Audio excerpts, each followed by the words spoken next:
Onion, ginger and garlic are sauteed together. Ground meat or keema is then added together with spices and salt.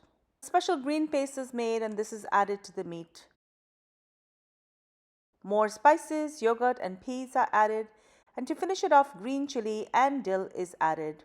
It's topped with a squeeze of lime juice, some melted butter with fenugreek, a pinch of garam masala and some finely chopped onion, and served with pav or bread.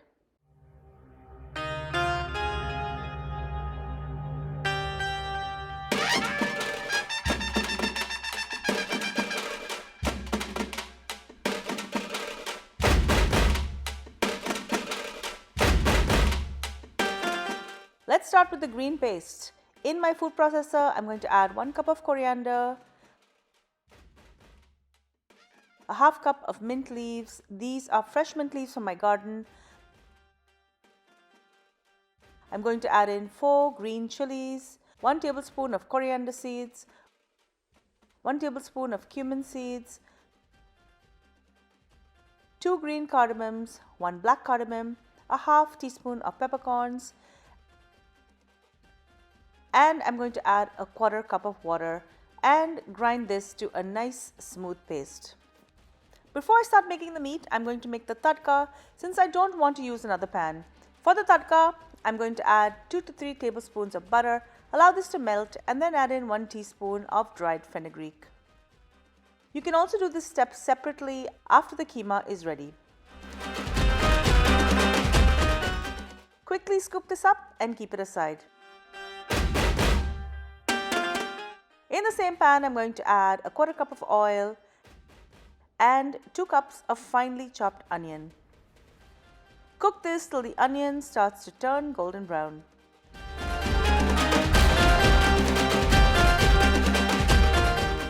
Next, I'm going to add 4 tablespoons of ginger and garlic paste. Saute this for a few minutes to cook off the raw ginger and garlic smell and taste. Next, add in 1 kilo of ground beef or mutton. Ideally, you want something that has at least 20% fat.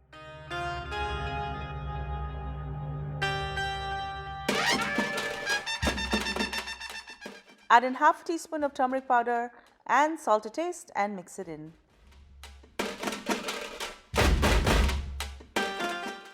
Keep breaking up the lumps.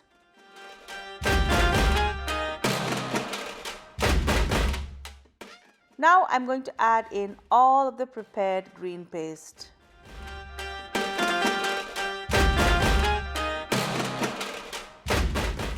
Add some water to the jar and I'm going to be using that later. Add 1 teaspoon of green chili powder. Green chili powder can be hard to find sometimes. If you can't find it, you can just add red chili powder. I'm also going to add 1 teaspoon of cumin powder and half a cup of whipped yogurt. I've defrosted half a cup of peas and I'm going to add that in.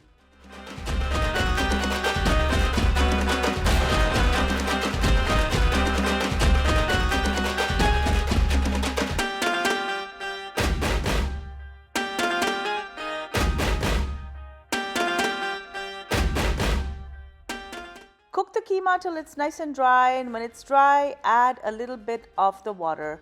I had previously added it to the jar, so I didn't lose any of that paste. To garnish, I'm going to add 4 whole but slit green chilies and half a cup of chopped dill.